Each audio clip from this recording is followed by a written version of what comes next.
Hi friends, welcome to Jithin's tips and travel. ഇന്ന് നമ്മൾ പോകുന്നത് അബുദാബിയിലെ ചെരിഞ്ഞ ഗോപുരം കാണാനാണ്. ഇന്ന് നമ്മൾ അബുദാബിക്ക് പോയ വഴിക്കാണ് ഒരു വെറൈറ്റി ബിൽഡിംഗ് കാണാനിടയായത്. അപ്പോൾ അതിനെപ്പറ്റി ഒരു വീഡിയോ ചെയ്യാമെന്ന് വിചാരിച്ചു. അബുദാബിയിലെ ചെരിഞ്ഞ ഗോപുരം എന്നറിയപ്പെടുന്ന ബിൽഡിങ് അഡ്നിക്കാണ്, അബുദാബി നാഷണൽ എക്സിബിഷൻ സെൻറ്റർ. നമ്മൾ ഇറ്റലിയിലെ ചെരിഞ്ഞ ഗോപുരം അല്ലെങ്കിൽ പിസയിലെ ചെരിഞ്ഞ ഗോപുരം എന്നതിനെപ്പറ്റി നമ്മൾ കേട്ടിട്ടുണ്ട്. അതുപോലെ തന്നെ ഒരു വെറൈറ്റി ഐക്കോണിക് അബുദാബി ബിൽഡിംഗ് ആണ് അഡ്നിക്ക്, അബുദാബി നാഷണൽ എക്സിബിഷൻ സെൻറ്റർ. ഇത് മിഡിൽ ഈസ്റ്റിലെ ലാർജസ്റ്റ് എക്സിബിഷൻ സെൻറ്ററാണ്. അതുപോലെ തന്നെ UAE ഇൻഡോർ എക്സിബിഷൻ സെൻറ്ററുകളിൽ ഏറ്റവും വലിയ എക്സിബിഷൻ സെൻറ്റർ കൂടിയാണ് ഇത്. അപ്പോൾ നമുക്ക് അതിൻ്റെ വിശേഷങ്ങൾ കാണാം. അതിനു മുമ്പായി നിങ്ങൾ എൻ്റെ ചാനൽ ആദ്യമായിട്ടാണ് കാണുന്നതെങ്കിൽ സബ്സ്ക്രൈബ് ചെയ്യാനും ബെൽ ബട്ടൺ അമർത്താനും മറക്കരുത്. നമ്മളിന്നിപ്പോൾ പോകുന്നത് അലൈനിൽ നിന്നും അബുദാബിക്കാണ്. അലൈൻ അബുദാബി റോഡിനൊരു പ്രത്യേകതയുണ്ട്. UAE ഏറ്റവും വേഗത്തിൽ കാർ ഓടിക്കാൻ പറ്റിയ ഒരു റോഡാണിത്. ഇത് അലൈനിൽ നിന്ന് വരികയാണെങ്കിൽ അലിയാഹർ ബ്രിഡ്ജിന് ശേഷം ബെനിയാസ് വരെ 160 കിലോമീറ്റർ സ്പീഡിൽ നമുക്ക് കാർ ഓടിക്കാം എന്നാണ് ഈ വഴിയുടെ പ്രത്യേകത. ഇത് വളരെ വേഗത്തിൽ കാർ ഓടിക്കാൻ പറ്റിയ റോഡിൽ ഒന്നാണിത് അബുദാബിയിൽ. അതിനുശേഷം 140, 120, 100 എന്നീ സ്പീഡുകൾ കുറഞ്ഞുകൊണ്ടേയിരിക്കും. അപ്പോൾ നിങ്ങൾ സ്പീഡിൽ മീറ്റർ നോക്കി അല്ലെങ്കിൽ നമ്മുടെ റോഡിൻ്റെ സൈഡിൽ വെച്ചിരിക്കുന്ന സ്പീഡ് ബോർഡ് നോക്കിയേ ഓടിക്കാവുള്ളൂ, അല്ലെങ്കിൽ ഫൈൻ വരും. അപ്പോൾ നമുക്ക് അവിടെ പോയി അവിടുത്തെ കാഴ്ചകളെല്ലാം ഒന്ന് കാണാം. ഈ വീഡിയോ ഞാൻ ചെയ്യുന്നത് അബുദാബിക്ക് പുറത്തുള്ള, അബുദാബിയിലുള്ള ആളുകൾ ഈ ബിൽഡിങ്ങിനെ പറ്റി കണ്ടിട്ട് കാണും, ഇതിനെപ്പറ്റി കേട്ടിട്ട് കാണും. അബുദാബിക്ക് പുറത്ത് ഉള്ള ആളുകൾ, ഈ ബിൽഡിങ്ങിനെ കണ്ടിട്ടില്ലാത്ത ആളുകൾക്ക് വേണ്ടിയാണ് ഈ വീഡിയോ ചെയ്യുന്നത്. അപ്പോൾ നമുക്ക് അബുദാബിയിലെ റോഡുകളും ഈ ബിൽഡിങ്ങിൻ്റെ വിശേഷങ്ങളും കാണാം.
നിങ്ങളിപ്പോൾ കാണുന്നത് അബുദാബി മുസഫ ബ്രിഡ്ജിന് മുമ്പിലുള്ള ടോൾ ഗേറ്റ് ആണ്.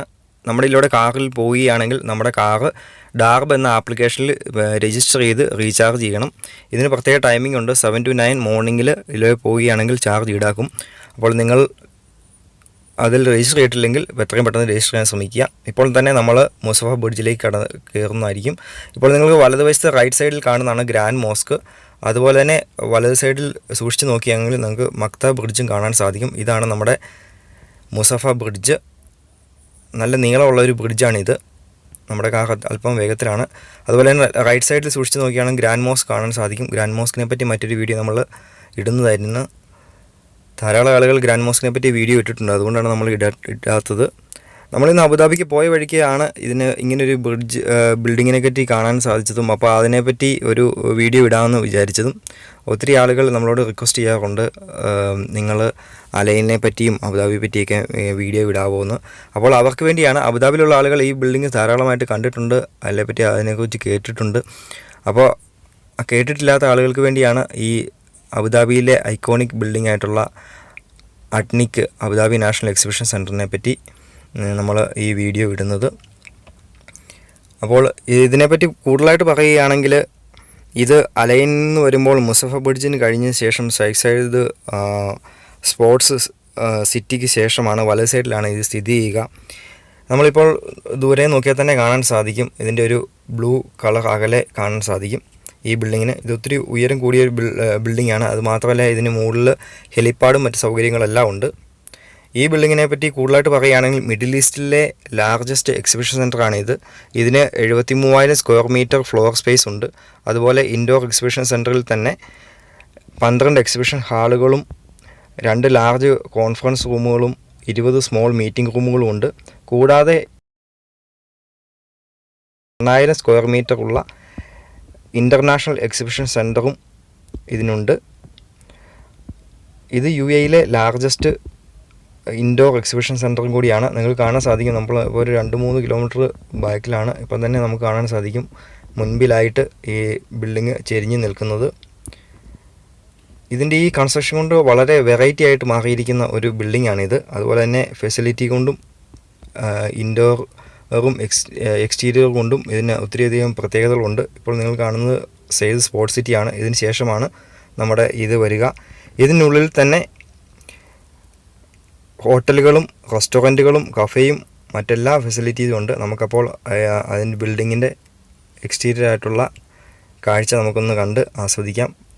ഇപ്പോൾ തന്നെ നമ്മൾ അതിൻ്റെ ലൊക്കേഷനിലെത്തി. നമുക്കിനി ആ ബിൽഡിങ്ങിൻ്റെ കാഴ്ച ഒന്ന് കണ്ടു നോക്കാം. അപ്പോൾ നിങ്ങൾക്ക് തീർച്ചയായിട്ടും ഈ ബിൽഡിങ് ഇഷ്ടപ്പെടുമെന്ന് ഞാൻ വിചാരിക്കുന്നു. ഇതൊരു വെറൈറ്റി ബിൽഡിങ്ങാണ്. അപ്പോൾ നമുക്ക് അതിൻ്റെ കാഴ്ച ഒന്ന് കാണാം. അപ്പോൾ ഇതാണ് ഞാൻ പറഞ്ഞ ബിൽഡിങ്. ഇതിൻ്റെ ഒരു ഫോട്ടോ ഞാൻ ഇതിനകത്ത് ആഡ് ചെയ്തതാണ്. അവിടെ ഒരു ബസ് വന്ന് നമ്മുടെ വീഡിയോ കവറായിപ്പോയി, അതുകൊണ്ടാണ് ഞാൻ അവിടെ ഇട്ടത്. ഇതാണ് ഇവിടെ മുതൽ ഇത് നമ്മുടെ അബുദാബി നാഷണൽ എക്സിബിഷൻ സെൻറ്ററിൻ്റെ ഭാഗമാണ്. അത് കാണാൻ സാധിക്കും. വളരെ വലിയ ഒരു ബിൽഡിങ്ങാണിത്. ചെരിഞ്ഞ് നിൽക്കുന്ന ഈ ഒരു ബിൽഡിങ് വളരെ വെറൈറ്റി ആയിട്ട് തോന്നി, അതുകൊണ്ടാണ് ഞാൻ ഈ വീഡിയോ ഇട്ടത്. ഇതിലേക്ക് പോകാൻ ആഗ്രഹിക്കുന്നവർക്ക് ഇതിൻ്റെ റൈറ്റ് സൈഡിൽ കൂടി നെക്സ്റ്റ് റൈറ്റ് ടേൺ എടുത്താണ് ഇതിൻ്റെ ഉള്ളിലേക്ക് കിടക്കുക. അവിടെ ബോർഡ് എഴുതി വെച്ചിട്ടുണ്ട് എക്സിബിഷൻ സെൻറ്റർ എന്ന്. ഇനി വരുന്ന നെക്സ്റ്റ് റൈറ്റിൽ കൂടിയാണ് ഇതിൻ്റെ ഉള്ളിലേക്ക് കിടക്കുക. അപ്പോൾ നിങ്ങൾക്ക് ഈ വീഡിയോ ഇഷ്ടമായെന്ന് വിചാരിക്കുന്നു. നിങ്ങളുടെ വിലയേറിയ അഭിപ്രായങ്ങളും നിർദ്ദേശങ്ങളും കമൻറ്റിലൂടെ അറിയിക്കുക. സബ്സ്ക്രൈബ് ചെയ്യാത്ത സബ്സ്ക്രൈബ് ചെയ്യുക. Thanks for watching Jithin's tips and travels. Bye bye.